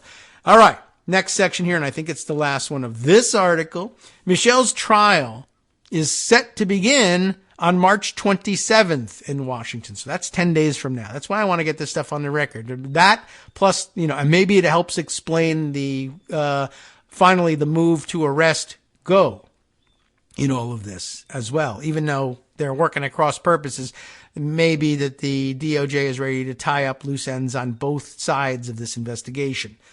Michel's trial set to begin on March 27th in Washington. It will feature a rare convergence of superpower rivalry, Beltway politics, and Hollywood glamour. Should be some trial, right? And it's going on, we're still in the Proud Boys trial still going on too, right? Kenner, who'd previously represented rap artists such as Snoop Dogg and Suge Knight, Suge, right? Ugh, I don't know. Everything I see that every time, and I always say, "Oh, I finally learned, what the name is supposed to be." But I'm baffled by the spelling. But how would you spell that anyway? So Suge Knight, right, is seeking to call Barack Obama, and Donald Trump, both targets of Low's influence efforts, as witnesses, though it's uncertain whether either former president will appear. Almost certainly Trump would resist that, and Obama will do everything he can to get out of that too. Nobody wants to be on the stand for that. So Kenner's just shooting for the moon here. He's doing his best to represent Michel. Anyway, or maybe he's even hoping, just as a long shot, if I say I'm going to subpoena both of them, maybe the two of them can combine to prevail upon the DOJ not to pursue my client, or he'll make trouble for two ex-presidents. But I don't think he's going to be able to make that trouble, so they'll probably say, too bad. All right. Meanwhile, don't forget the Hollywood glamour and all this. It's not Michel that they're talking about when they say Hollywood glamour, though he's got a little bit of it too. Leonardo DiCaprio is mixed up with this. If you didn't hear our first installment, remember that some of Jho Low's money goes to finance the movie The Wolf of Wall Street, and it's somewhere in the middle of all this, in order to facilitate the deal or just keep celebrity people happy and close to him, Jho Low gives a Picasso, right, and a Basquiat painting, like were both worth millions of dollars, to DiCaprio in all of this. So he'll be pulled in as a witness too. DiCaprio also on the witness list, but this time for the government, not for Michel. And they'll be able to get him to show up. I think he'll have to agree to that one. So Leonardo DiCaprio will be at this trial, which means the TV cameras will be there too, as is Higginbotham, who no one will care about except the DOJ, who filings show is now cooperating with prosecutors. He has no choice, obviously. His testimony will be crucial. Kenner says he'll argue that Higginbotham himself is violating his professional obligations as Michel's former attorney by disclosing their interactions. If convicted, Michel is likely to be treated far more harshly than the other Americans involved in Low's lobbying campaign, No surprise there. Higginbotham pleaded guilty in 2018 to a single count of conspiracy to make false statements to a bank, obviously, with any sentence to be determined later. A representative for Higginbotham didn't respond to a detailed message seeking comment. Lum Davis was sentenced to 2 years in prison for her own guilty plea on one count of aiding and abetting violations of the Foreign Agents Registration Act. In October of 2020, Broidy pleaded guilty to a count of conspiracy to violate FARA stemming from his work for Low, but he, there's the answer, was pardoned by Trump 3 months later. The following April, he signed a cooperation agreement with the DOJ, which promised not to prosecute him for other crimes that may arise in its investigation in exchange for his testimony and other assistance. And for the time being, there's little chance that the man who brought them all together will see a prison cell. Wanted on a range of charges by the U.S. as well as Malaysia, Low is believed to be living in China with his family. What do you know? He's been lobbying to get Guo back to China this whole time. I guess that was enough to give him safe harbor in China and keep him beyond the reach of either the Malaysian or U.S. authorities. Though he's keeping a low profile, he's occasionally spotted in public. One of the last sightings was in 2019 at Shanghai Disneyland. So I guess he's living comfortably there. So that's the end of that tremendous article. But there's more, and I think we need to hear it. We probably should spend as much time on this, the Rolling Stone report. Can I see the original here, or is it paywalled? Okay, got the original. Rolling Stone, Michael Ames reporting on this, giving Prakazrel Michel's take on all this, and I'd love to hear it. The feds say Prakazrel is a foreign agent. Now the Fugees tells his side, says the headline. The subheader reads, ahead of his trial, the Grammy-winning rapper talks for the first time about going from Fugees glory to backroom dealmaker to a possible 22 years in prison. I'd like to hear his take on it. No, we can't see the full story. Okay. But I can give you the pocket version of it, and it goes like this. It was one of those beautiful and unseasonably warm fall days in New York City, November 2019, when Prakazrel Michel, founding member of the Fugees, documentary filmmaker and man about town, I'd like to be a man about town, was headed to a lunch date. And I guess that's what makes you a man about town. Like, no one meets me for lunch, so I'm a man about the kitchen, I guess is pretty much it. A lunch date, a first date with a woman he hadn't met before. Okay. Around noon, he walked out of his Soho apartment building and onto the street, which was busy in all the typical New York ways. There were construction workers. Do we need to know this? We're setting the scene. A guy with a jackhammer, a fiber optic telephone worker, people window shopping at the Versace store. He turned right and didn't make it 20 feet before, in his peripheral vision, he saw a tall man point to him, and suddenly these normal people, acting in their normal phone company window shopper ways, surrounded him. Ah, FBI, nice.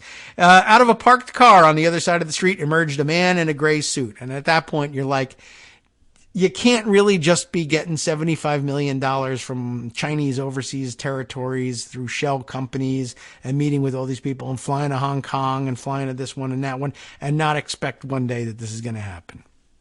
And meeting with people who are Chinese officials. All right. Do you remember me? The man asked as he approached Praz. Special Agent Robert Heukling. Everything's cool, but we have a search warrant to take your phones. 4 FBI agents, 2 in business suits, 2 in their disguises, followed Praz into his lobby, frisked him for weapons, read him his rights, and explained that they were confiscating his iPhone and BlackBerry. Wow, that's old school. They instructed him to remove the passwords. Take it, he said. I have nothing to hide. Take it, whatever. That's actually a good play at this point. The whole process in the lobby took about 45 minutes, at which point Praz realized he not only had stood up his date, but he had no way of telling her what happened. When he got his phone back a few weeks later, he saw that the damage was done. She cursed me out on text, he recalls. I tried, but what do you say? I had a sting operation on me? Who's going to believe that? Who the F is going to believe that story? Well, now we all will believe it. My lawyer almost didn't believe it until he heard it from the FBI. what's this here? There's a pull quote here, but I think we'll probably get to that later on. Pross probably should have known that the feds had a drop on him. Yes, absolutely. He'd already been indicted once, and the FBI swarm was just the latest surreal moment of a sprawling 11-year-long Justice Department investigation that had followed Pross from Washington, D.C. to Bangkok to Hong Kong and has already produced guilty pleas or immunity deals for 4 others, including a former finance chair of the Republican National Committee. By the way, it's actually 2 former finance chairs because Wynn is one as well as Elliot Broidy, in an alleged conspiracy to take hundreds of millions of dollars of embezzled Malaysian dollars in exchange for running a foreign influence campaign against the U.S. government. At bottom, that is, what's likely going on here.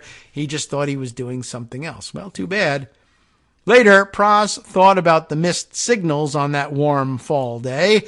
I remembered the jackhammer was never on. Well, what are you going to do? Turn and run? That's not going to help you. I mean, it's good movie-making technique. And good spotting after the fact, but you can't run. They would just chase you. But the window shoppers and the telephone people fooled him. I'm not Jason Bourne being all highly alert to some stuff, let's say, that doesn't feel right. You know what I mean? I wasn't trained in Quantico. I couldn't understand what it was about me that they felt they had to do that. Prakazrel Michel, born Prakazrel Samuel Michel, invited me in February to his airy and austere Soho loft to discuss these matters publicly for the first time. Sup, fam? It's your boy Darwin, a.k.a. Darwin_Darko, a.k.a. the most reasonable man in America, a.k.a. KITM's senior black correspondent. You might remember me from such recordings as Spacemen vs. Space Cadets and We Need to Talk About Joe Biden. Today, I want to bring you good news about that thing you've been struggling with. Do you suffer from giving too much of a damn? Do you turn on the series of tubes and find yourself outraged at the particular way some news organization strung some sentences together only to realize, nope, this is not some fictional hellscape? Well, guess what? You no longer have to accept the life of giving too much of a damn. You can do something about it, because even you, yes you, can be a show contributor. Now I know what you're thinking. Hey, Mr. Most Reasonable Man in America, I'm not some professional podcast talking guy. Don't worry about it. Do you have a smartphone or some other electronic recording device? Well, that's all you need. You too can have a segment where you can read us an important article and give us your take. Read one of your own original essays, or even just give us your commentary on something you'd like to share that's important to you. Fair warning though, side effects may include general punditry, having opinions and hot takes, getting stuff off your chest, and hearing your own voice. If your recording lasts longer than 5 to 7 minutes, please consult kagrox@gmail.com. That's KAGROX@gmail.com.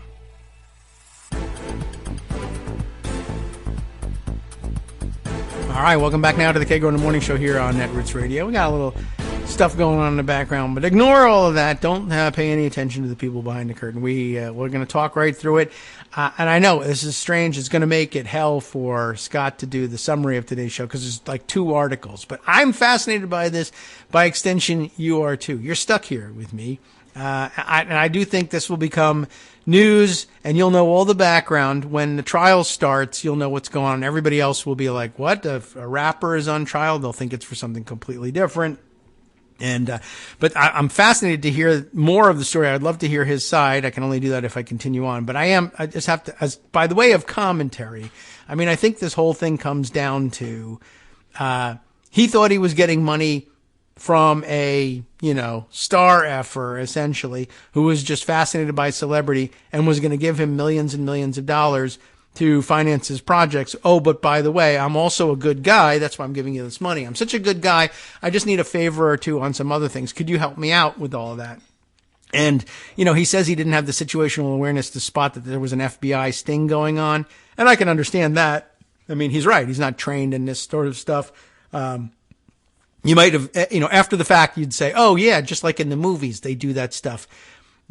So you might be able to spot it, but of course, remember, he's convinced himself that he's done nothing wrong and all this, even though he's been under investigation for 10 years. I think, you probably should have caught on at some point, but, he's thinking, I just was, doing a favor for a friend who, wanted something, maybe a little something in return for financing my project. He wants to finance my projects because he loves celebrities and wants to have the celebrity lifestyle, which is probably even true. But, when it turns to like, I need you to do me a favor, and it's not introduce me to so-and-so who's in the industry, or get my daughter an audition with so-and-so, something like that. When it's like, I need you to do some international intrigue stuff and talk to Chinese officials and be getting prisoners exchanged, etc. You probably should be saying, oh man, this is just not right. I as much as I want that money, if you're famous enough that you think it's not particularly unusual that somebody would just say, I'd like to give you several $1 million for your projects, then that also means that you could probably convince some other sucker to give you that money for the projects instead, who wants regular stuff like an introduction for their daughter, the aspiring singer, to a producer that you know, or something like that. It's not stuff that's like, possibly a government that might kidnap and disappear me at some point, stuff like that, or it'd be, stuff that won't have the Department of Justice breathing down your neck, might be better suited to your skill set, I would say. Okay, so where are we? He's talking to this reporter, trying to give his side of the story here. Prakazrel Michel is. From the 7th floor, huge picture windows offer a timeless view of old wooden water towers and iron fire escapes, dotting the roof lines of downtown Manhattan. There is one red couch, do we need to know this? Where Pras sits, one blue chair for me, and separated by about 50 feet of prime New York floor space, a wall of shelves displaying his honors, 2 Grammy Awards, an Emmy, 2 MTV Video Music Awards, photos of Pras as a young child with his Haitian immigrant parents growing up in New Jersey, a plaque from the Haitian American Professional Coalition, and several photos of him with former President Barack Obama. That's, good context there. One photo, signed by Obama, shows Pras in a dark suit sitting on a sumptuous sofa in the Oval Office next to Frank White Jr., a wealthy Democratic fundraiser, Pras's hands raised as he tells the president a story. We heard Frank White's name in the last article too, right? I used to think getting into politics was a way to try to help people, Pras said. When you think about it, what the F do I really need to be in politics for? There's no reason. My life is great if it's not to try to help people. I can understand and sympathize with that. If anyone in his apartment today, myself, Pras's publicist, Pras's longtime documentary filmmaker, needs help, it's actually Pras himself. The fact is, Prakazrel Michel is in trouble. At 50 years old, and for the first time in his life, he's in trouble with the law. Okay, you thought you had kind of escaped at this point. He's got issues with the banks. He's got problems with his credit card company. He had to surrender his passport and believes he's under government surveillance. He is. Friends are drifting away. I'm in the mud, he says. After a 4-hour interview, weeks of follow-up conversations, and reading through piles of legal motions, I can confidently report that Pras has landed at the center of a remarkable legal cluster. Okay, you know what I'm talking about. He faces a towering criminal indictment that, putting the specific charges aside for a moment, is part of a decade-long investigation that implicates 2 of the past 3 presidential administrations, as well as Leonardo DiCaprio, Goldman Sachs, casino tycoon Steve Wynn, the aforementioned Frank White Jr., plus, like a bad Rat Pack reboot, Ocean's 14, Mar-a-Lago, a screwy crew of scheming political donors and wannabe operatives who got in over their heads, broke some laws, wittingly or not, and have since rolled under government pressure and agreed to testify against Pras, apparently to save their own hides. And they needed saving, believe me.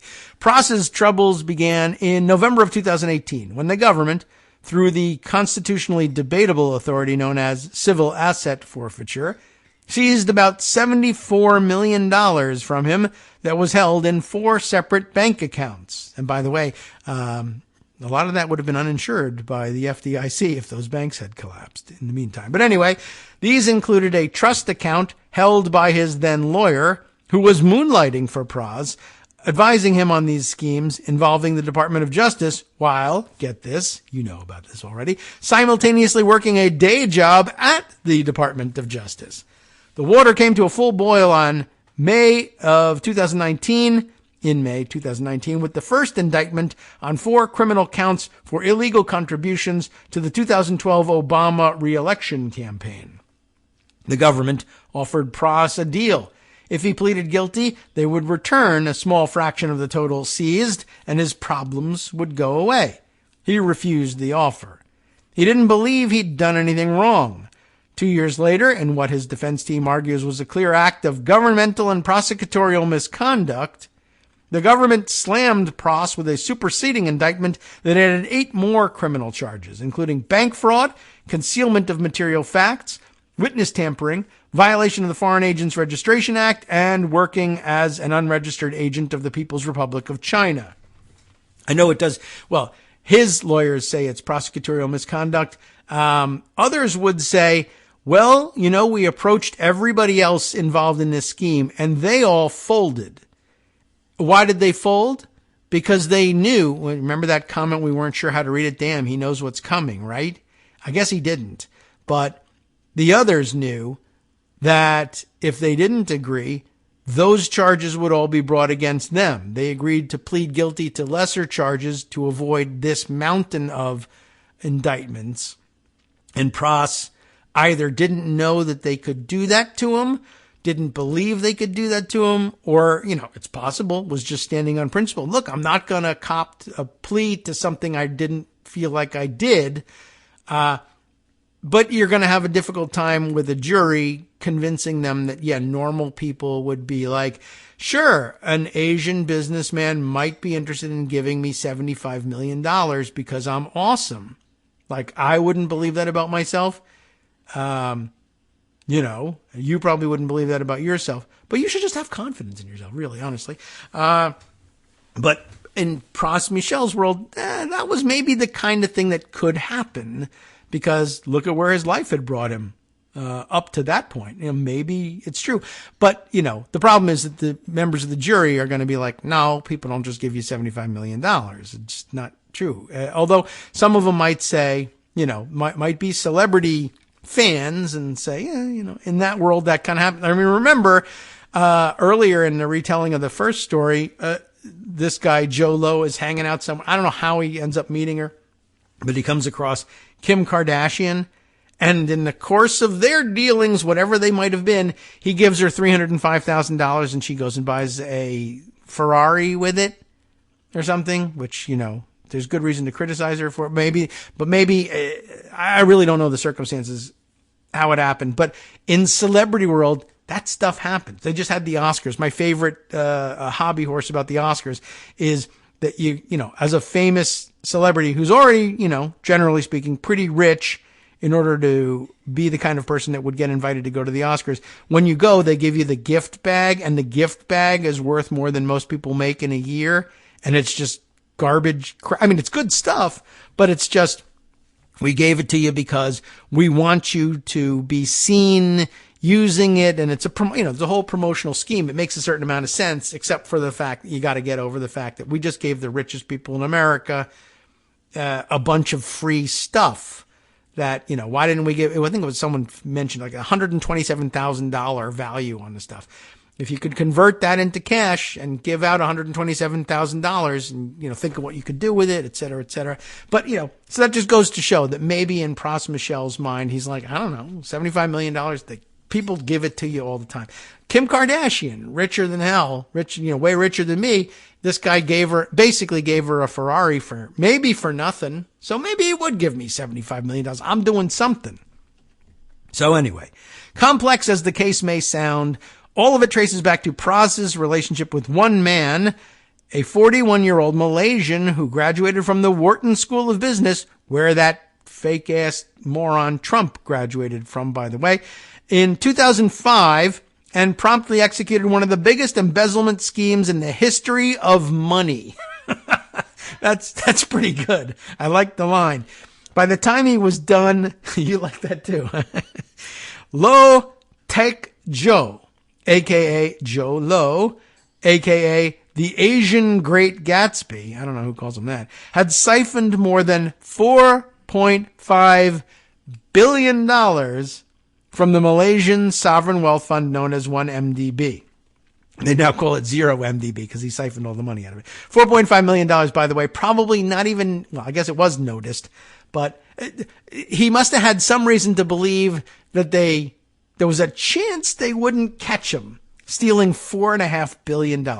Much of the loot was slipped to Malaysian officials as bribes. That's a good way to deal with it, obviously. Maybe that gives you some reason to believe that you won't be caught. I'm only keeping $1 billion of it. I need $3.5 billion just to bribe people not to catch me for the $1 billion. But $1 billion will set you up for life, right? A lot of it was showered on Low's celebrity friends. Heaps paid for the cartoonish opulence, a super yacht, mansions and penthouses, chartered airliners retrofitted as nightclubs, jewelry for supermodels and politicians' wives, that built Low's legend during his historic spree. I often wonder, like, how the F do you think you're going to get away with this stuff? And the answer is, maybe if the majority of the money is paid in bribes, maybe you think you can roll the dice and maybe get away with it. And if you're rolling in those circles and you have different passports, like what's he doing now? He's hiding in China. I guess you figure you can get away with it. You and I can't get away with it. He doesn't really get away with it per se, but can't get his hands on him. And I guess it works, right? At least for now, and just causes problems for other people. Okay. From Los Angeles to Dubai, the stolen cash bought more than just things. It provided Low with the validity and influence he needed to keep the ruse going. For the Justice Department, Praz's case is the latest in an ambitious, years-long effort to track down all the dirty 1MDB money and clean up Low's mess. The white-collar crimes equivalent of scrubbing every last oil-slicked seabird and starfish after a tanker runs aground. Government prosecutors started out in early 2016 by seizing the assets purchased with the scam money, more than $1 billion worth of real estate in Manhattan, London, and Beverly Hills. A $35 million bombardier jet, artwork by Van Gogh, Picasso, and Monet. In 2018, the feds went directly at Low and the bankers who facilitated and profited from his grand theft. That's a nice thing to do, finally. Goldman Sachs, the investment bank that conspired with Low by underwriting $6.5 billion in bonds to prime the 1MDB pumps, and raked in $600 million in the process in fees, paid the government $2.9 billion in fines for its central role in the scheme. In civil court, the government was intent on collecting the money and restoring it to the innocent, ripped-off people of Malaysia. Don't forget about them, right? But with its recent criminal cases against two culpable Goldman executives, one of them, Roger Ng, was sentenced on March 9th to 10 years in prison. The other, Tim Leisner, is awaiting sentencing. That's interesting. The Justice Department put all of Low's former associates on notice. Prison time is very much in play. Were Praz to be found guilty on all counts, he could go away for 22 years. Unlikely, but not impossible. After all, this is the stated aim of the indictments, both of which notably name Low and Praz as co-defendants, even though Low remains at large and is widely believed to be living in China under the protection of Xi Jinping's government. By preemptively handcuffing them together, the Justice Department presents the former Fugees as no mere bystander caught up in Low's vast criminal enterprise, but his principal accomplice, which is probably a little too much. But they do know that, a jury will be saying, you probably should have been aware of something being weird when he was just like throwing so much money at you and then wanting such odd favors in return. When Praz's trial begins March 27th in the U.S. federal court in the District of Columbia, the jury will hear conflicting versions of an inherently confusing story. They will adjourn to their jury room to debate the finer points of federal election law, ponder the legislative spirit of FARA, the Foreign Agents Registration Act, and do their best to determine what Praz did differently than many others involved who got off easier. And the answer is they pled to lesser charges and/or got pardoned by Trump. I mean, that's going to throw a monkey wrench into things. According to the government, Praz and Low together pulled the strings of an intricate and elaborate international conspiracy. First, to get Obama reelected in 2012. I don't know if that was so much a conspiracy. He was basically going to be reelected in 2012, I think, with or without their help. But they did make contributions. Pras made contributions to Obama that I guess were that much easier to make because he had millions of dollars sitting in his bank accounts. And Low knew that and wanted influence with a guy who had influence with Obama. So, okay. But you could plead to that as opposed to, being hit with the pile of bricks by not cooperating. Anyway, it's a tough choice, and I understand what he thinks he's trying to do. But let's hear more about it before we do more commentary on it. So first, to get Obama reelected in 2012, which, by the way they throw that out, I mean, given the atmosphere we're living in now, like prior to Trump, you would have said, Pras Michel's contributions didn't make the difference for Obama in 2012. But in this atmosphere, it conflates things with the idea of, say, Russia conspiring to get Trump elected in 2016. You say, well, these things happen. Maybe this is a more sinister plot than we believe. But I don't think what happened with Obama in 2012 and Pras Michel and Jho Low rises to the same level. There's money involved, but not the same sort of, social media influence campaigns, for instance. It just wasn't there. But what else is he charged with? Second, to coerce the Trump administration into dropping the 1MDB investigations. And lastly, to promote a covert campaign of Chinese influence in Washington. To this, the defense will counter with the aid of 2.7 million pages of discovery documents that Pras has only ended up here as the single suitable fall guy for the crimes of many because he refused to play ball and take the plea. That's a real story. Whichever side prevails, the case of the United States versus Prakazrel Michel, Low Take Jho, and others, is likely to tell a story bigger than any of the big names involved, one that looks a lot like unequal application of the law. After all, it wasn't Pras who created Low, it was Low's unprecedented largesse, combined with skillful and hyper-vigilant leverage seeking, that cleared his paths to infiltrate Hollywood, Washington, and the global banking system. I mean, it'll look like unequal application of the law as between Pras Michel, I would say, and Elliot Broidy and others. But, the pardon helps facilitate that. And the guilty pleas to lesser charges from others helps facilitate that too. He could have it look more like equal application of the law, but he would have to plead to a sentence that he doesn't believe he deserves. And, gosh, that happens to everybody. That's actually pretty equal, the application of the law. But, I guess I'll also say, if the law were equally applied, you'd see Low probably on the hook and get no such opportunity to take a plea deal. That's the guy they want to prosecute, and they will be prosecuting him in this case. They'll just never be able to arrest him because he's hiding in China. That's not really, I don't know if it's fair to say, well, that's unequal application of the law. He's a fugitive. Sorry. I mean, I can't apply the law equally to him because he's hiding in China and he can do so successfully. Maybe you could abscond to China, or could have at some point, and gotten protection. I wouldn't recommend it, but, you also could be a fugitive. Then we'd have equal application of the law. But that's not a good situation either. All right, where were we? Right. So he cleared his paths to infiltrate Low's path to infiltrate Hollywood, Washington, and the global banking system. In each sanctified realm, Low faced little resistance as he merged his ill-gotten riches with the customary pay-to-play norms that rule American society, particularly at the upper reaches of wealth, glamour, and power. And that's the sort of thing that, I don't know, juries will say, that doesn't really play a role in my life. For him to say this is perfectly normal in Hollywood might not really help you with a jury.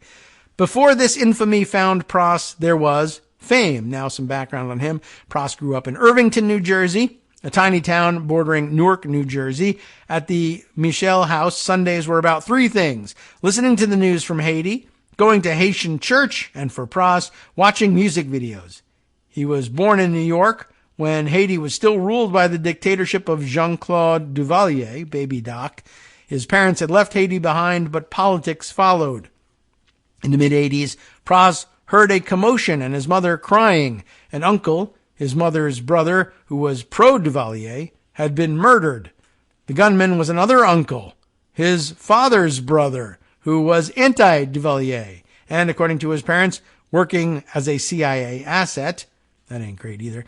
That was his assignment, to kill my mother's brother. That'd make it tough for the marriage, I guess. That's how I really got into politics. He shot him in the mouth down in Panama somewhere, okay? Yeesh. As a kid, Pros's closest friend was Wycliffe Jean, but after 1 year together at a decrepit Newark public high school, Pros's mom sent him to live with another uncle. Yikes, I would keep him away from the uncles, I think, in the neighboring town of Maplewood, which is much nicer, by the way. So he could enroll at the well-funded, arts-friendly Columbia High School, public high school, but very high quality, a magnet before there were magnets, I guess. Columbia High was fertile ground for young performers. To fulfill his sports requirement, Pras signed up for modern dance, where he didn't mind being the only guy in the class. Probably a good thing. As a sophomore, he already had a vision for a hip-hop act with himself and 2 girls. This is the beginning of the Fugees, he said. At a dance class, he heard about an 8th grader who was an incredible singer. Lauren Hill's older brother, who was in Pros's class, made the introduction. We went to meet Lauren at their house to ask her mom's permission for her to join my group. When I ask him about the Fugees, a heavier kind of quiet settles over Pras. With Jean, and Hill, he won those 2 Grammys and the 2 MTV Music Awards on his shelf and sold more than 7 million albums of The Score alone. We wanted to be big. We thought we were going to be big. We just didn't know if it was actually going to happen, Pras said. That rocket took off. It was like everything happened so fast. But after The Score turned them into overnight millionaires and global celebrities, the tight-knit magic of their sound couldn't carry over into real life. The 3 have cycled through dramas, both individual and interconnected, ever since, making more headlines with false start reunions than with new material or tour dates. The last successful Fugees tour took them across Europe in 2005. Since then, their sporadic live shows have been disorganized, chaotic, and, according to most reviews, sensational. In the fall of 2021, citing the resurgent COVID-19 pandemic, the Fugees abruptly postponed and later canceled their highly anticipated 25th anniversary reunion tour days before it was scheduled to begin.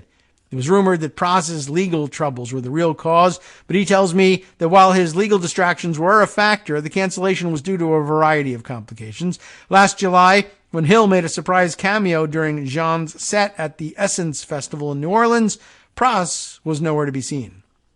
It got a bit complicated. That's life. But I think now we're cordial, Pras says. Clef and I speak. That's his short for him. Clef and I speak here and there. He texts me. He calls me. Lauren and I, we cool. You know, it's all right. But obviously dealing with what I'm dealing with, I've just kind of been like focusing on that, you know what I mean? It's common to think of Pras as the Fugees' third man on both albums, where Hill's voice bounces from the hard patois of New Jersey streets to airy vibratos that ring with the power of grief and love. And Jean leaps across eras and octaves of the popular American songbook. Pras is the steady baritone, sturdy foundation for the elaborate sound structures floating above him. Although he's 3 years younger than Jean, Pras's effect was that of the group's straight man, the chaperone to the 2 wild geniuses doing their thing. His solo career couldn't match Hill's or Jean's, so it's easy to forget that in 1998, when Pras released Ghetto Superstar, his first solo album, the Grammy-nominated title track featuring Old Dirty Bastard and is it Maya? M-Y-A, I don't know. Mia, I don't know. Blasted out of car stereos from Liverpool to Stockholm and was one of Billboard's top hip-hop songs of the year. Following the dictates of rap stardom, Pras was never timid about showcasing the perks. 3 tracks on Ghetto Superstar were just a series of answering machine messages. Remember 1998? Left by his friends, Naomi Campbell, saying, I want to thank you for coming to my party for Nelson Mandela. Sean Puffy Combs, when you get in, give me a call. And gave the number Carly Simon, I just learned to play the kalimba, and I was wondering if you need a kalimba player. And Donald Trump, I have no doubt that you're going to be a big success. So maybe that's why he thought he could have some influence with him. In 2006, a decade after the score catapulted him from the basement of Jean's mother-in-law's house in Newark to homes in Beverly Hills and Manhattan, Pras, the rapper, metamorphosed into Pras, the documentary filmmaker. He started by turning his lens on homelessness and casting himself in the lead role. With a film crew following at all hours, he went undercover for 9 days and 9 nights, sleeping in a tent on LA's Skid Row. When filming wrapped, he needed a serious break. I was just like, I can't be in LA, he says. I decided I'm just going to spend time in New York City in my Park Avenue apartment, okay? It's a good escape from Skid Row. He got a call from a professional nightlife promoter with a favor to ask. Could Pras come out that night to PM, a meatpacking district club, to entertain a new whale in town? Remember Greg used that term the other day? Using the industry lingo for a high net worth individual who can swim into an American city and stir up a sandstorm of loose cash. The promoter's whale that night was a pudgy 24-year-old Malaysian in glasses who didn't know any celebrities but was eager to pay to hang out with one. And it's as simple as that. And you might wonder, how does a 24-year-old Malaysian get a hold of so much money? And the answer is, I don't know. Corrupt stuff happens all the time in those overseas locales that we don't understand. But he's got cash. Do you want to get a hold of some of it? I don't usually go to clubs. I don't do that kind of stuff. I go to events, but I don't just randomly go to a club, Pras said. So you can imagine someone like me going to a club. How boring is it after 20 minutes, right? The scene Pras walked into didn't raise his view of New York club life. Sloshed Wall Street bros celebrated with their latest deal, and the club MC led the crowd in pop hit sing-alongs. Annoying as F, Pras recalls. Suddenly, one of the bankers was on the mic. Remember the whole thing announcing, we're the richest people in this club, and buying drinks, and that's when Low outdoes them. You remember that story. If he had just turned down the invitation, his life would have been so much better and so much easier, I guess. But, someone was offering the chance at getting millions of dollars for the new projects he wanted to do, and he needed to get financing. And you'd think he could turn anywhere for that money, but the reality is, if that were the case, I guess he would have already had it, and he wouldn't have had to go to the club. I don't know. This background seems interesting and informative. Thank you for indulging me in letting you tell you all this story. I think there's more to be discovered. Maybe you want to read the rest of the Rolling Stone article on your own. I can't justify more time on this, can I? From networksradio.com.